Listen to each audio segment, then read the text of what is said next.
존경하고 사랑하는 우리 구독자 여러분 반갑습니다. 여러분의 천만 라디오 천장입니다. 또 이제 하루가 시작됐어요. 하루가 시작됐습니다. 이제 월요일은 우리가 휴일이었고 이제 화요일부터 또 불꽃 튀게 또 살아야겠죠. 열심히 또 뛰어다니면서 여러분이 원하는 목표 꼭 이루는 그런 하루가 되었으면 좋겠습니다. 즐거움이 가득 찼으면 좋겠어요. 전쟁이 나든 말든 다 상관없다. 우리가 갈 길은 가는 겁니다. 우리 갈 길은 가는 거야.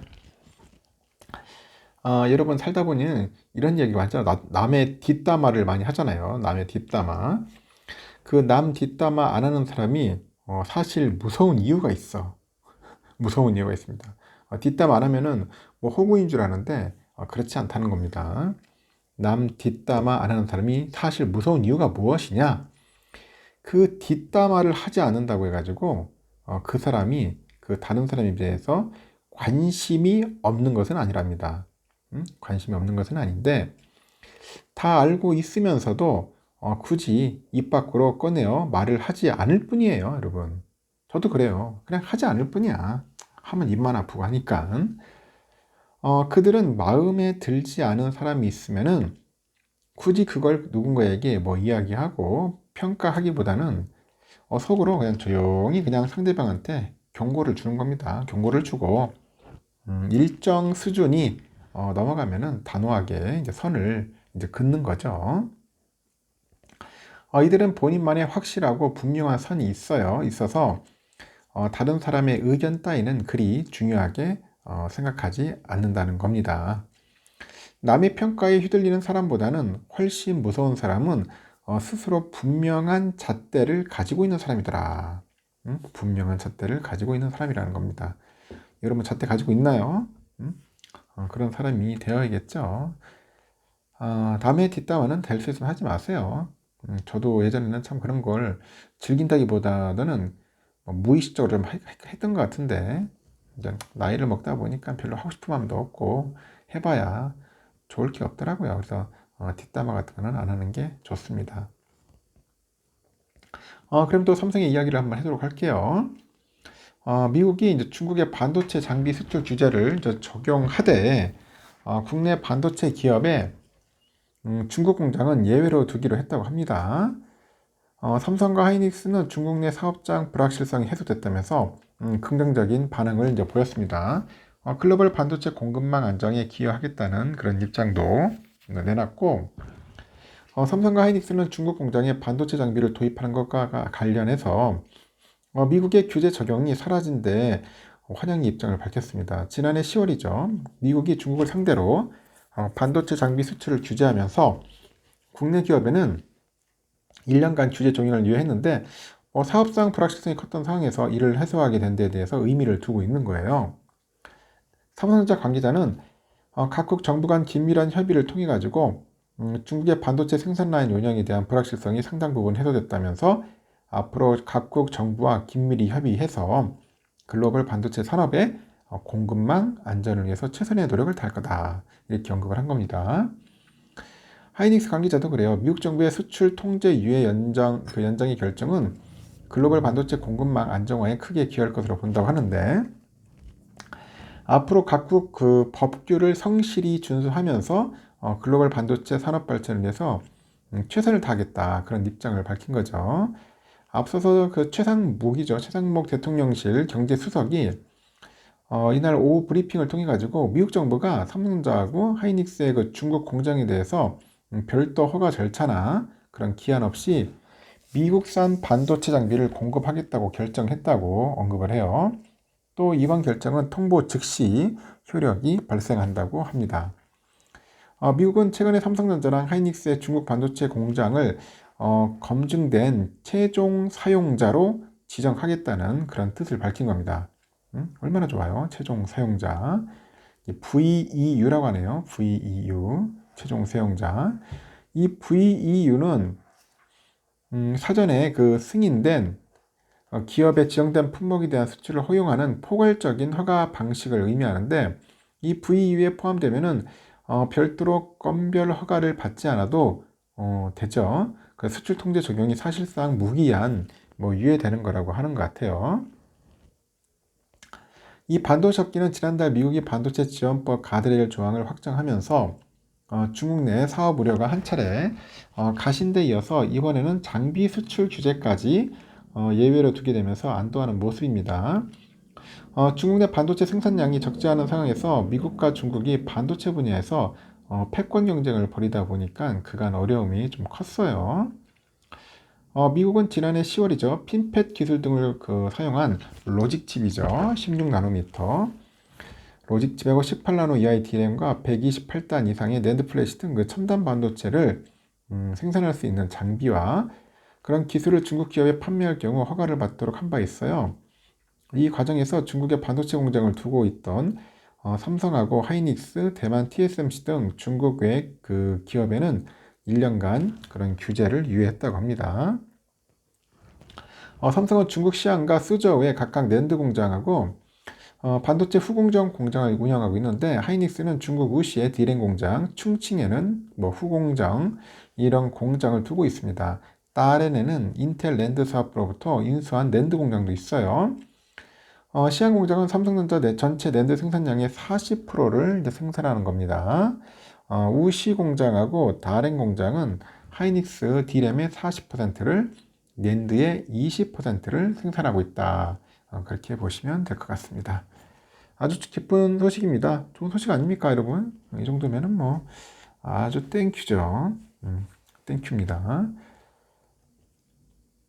그리고요, 삼성은 수년간의 지속적인 조직 문화 혁신으로 다양성과 호영성을 갖춘 기업으로 거듭났고, 이를 통해서 세계 최고의 직장 1위를 고수하고 있다. 이렇게 이야기하는 우리 부회장님이 계시네요. 사진 속에 있는 인물, 한종희 부회장.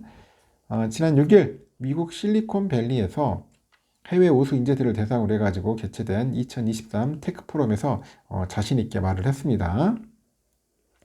올해 5회째를 맞은 테크 포럼은 리더급 외부의 인재들을 초청을 해가지고 주요 사업 방향하고 연구 분야를 소개하고 기술 트렌드에 관해서 논의하는 행사로 삼성전자의 주요 연구와 향후 비전을 설명하는 그런 자리 등이 이제 마련된 겁니다. 삼성에 따르면은 올해 테크 포럼은 실리콘밸리 마운틴뷰에 위치한 삼성 리서치 아메리카에서 진행이 됐고요. 미국 현재 리더급 개발자하고 디자이너 그리고 삼성전자 경영진 등 총 90여 명이 참석을 했어요. 삼성에는 한종희 부회장, 노태원 사장, 김우준 사장하고 전경훈 DX 부문의 사장이네요. 아주 사업부 개발 임원 등 경영진과 연구 임원이 대거 참여를 해서 참석자들한테 회사의 비전과 사업에 대해 공유를 했고, 참석자들은 최근 화두가 되는 인공지능, 모바일 경험, 지능형 가전, 시스템 원칙, 네트워크, 가상 기술 등에 대해서 삼성의 관련 분야 임원으로부터 강연을 듣고 함께 토론하는 시간을 가졌습니다. 부회장은 이 자리에서 삼성은 더 나은 일상의 경험을 제공하기 위해서 기술이 어떻게 실생활에 어려움과 문제를 해결할 수 있을지 주목해 왔는데, 모든 디바이스가 하나로 연결되는 개인 맞춤형 초연결을 통해서 모두의 꿈과 바람이 담긴 기술을 현실로 구현하고자 노력하고 있다. 이렇게 언급을 하네요. 한 부장은 이어서 참석자들한테 세상을 움직일 수 있는 새로운 비즈니스를 만들어가는 삼성전자의 미래 도전에 함께하자고 덧붙였습니다. 이번 행사에서 삼성의 CTO인 전경훈 사장의 삼성전자 R&D의 미래에 대한 강연을 필두로 해서 영상 디스플레이, MX 생활가전, 네트워크, 삼성 리서치 등 각 사업부와 조직의 임원들이 삼성전자의 주요 연구와 향후 비전을 설명하는 자리도 마련해가지고 참석자들의 큰 관심을 끌었죠. 한 참석자는 삼성전자의 지속가능한 사업에 대한 의지와 이를 위한 R&D 비전에 대해 알 수 있었다고 하는데, 삼성은 현 사업뿐만 아니라 이제 미래 기술에 대해서도 주도적인 역할을 하기 위해서 많은 노력을 기울이고 있음을 이해하는 시간이 됐다. 이렇게 이제 소감을 밝히기도 했다는 겁니다. 참고하시면 될 것 같아요. 인재를 확보를 해야 한다는 게 가장 중요한 것 같아요. 요즘 인재 확보가 상당히 좀 힘든 것 봅니다. 그리고 또 아주 특이한 소식이에요. 외국인들이 삼성전자를 팔고 하이닉스를 사들이고 있다고 하네요. 하이닉스를 사들이고 있는데, 이 SK 하이닉스가 AI 관련 그 반도체인 고대역폭 메모리죠. HBM에서 주도권을 잡았다. 그런 분석도 있다고 하는데, 9일날 한국그래서에 보니까 이달 4일에서 6일 외국인들이 하이닉스를 한 2,060억 정도 순매수를 했어요. 이날 외국인 순매수 1등인데 같은 기간 삼성은 6,378억 정도 순매도를 했고, 이 기간에 삼성전자 주가가 3.5% 내렸는데 하이닉스는 4.97%나 올랐죠. 삼성전자가 HBM 공급에 차질을 빚고 있다는 소식이 희비를 가른 것으로 분석이 되는데요. 업계에 따르면 삼성은 수율 문제로 엔비디아의 HBM 공급이 지연되는 것으로 전해졌고, 엔비디아의 HBM을 독점 공급해왔던 하이닉스는 반사이익을 볼 것이다. 그런 기대가 컸나 봐요. 글로벌 투자은행들은 하이닉스를 선호하는 쪽으로 분위기가 기우는데, 지난 5일이죠. HSBC가 한국의 그 반도체 최선호주로 하이닉스를 꼽고 목표가를 15만 원 띄워요. 업황 회복 시 가장 큰 반등이 기대되고 AI 관련 수혜가 이어질 거다, 그렇게 전망을 봤는데, 또 CT증권도 하이닉스를 반도체 업황 회복 최대 수혜주로 꼽고요. 목표가를 기존 18만 원에서 18만 5천 원 상향하네요. CT증권도 하이닉스가 HBM 분야에서 확고한 그런 위치를 확보하고 있다. 그래서 반도체 가격 상승시 주요 수혜자가 될 것이다, 그런 이야기를 합니다. 그래서 외국계 증권사 몇 곳이 지금 하이닉스를 띄우고 있습니다. 삼성은 HBM 분야에서 하이닉스를 따라잡을 것이라는 반론도 있는데, 이 HBM의 첨단 패키징을 원스톱으로 제공할 수 있는 능력을 강점으로 꼽혀요.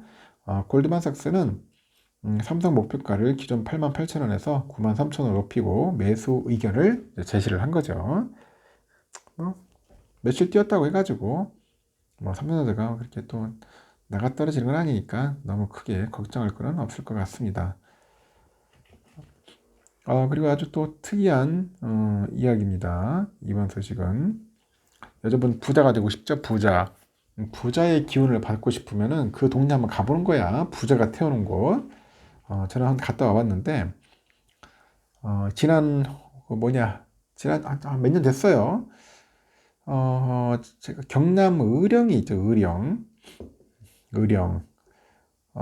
여기 보면은 그 남강과 마도산을 낀 장내마을 한복판에 호암 이병철 삼성 그 창업회장의 생가가 자리 잡고 있다, 그런 거죠.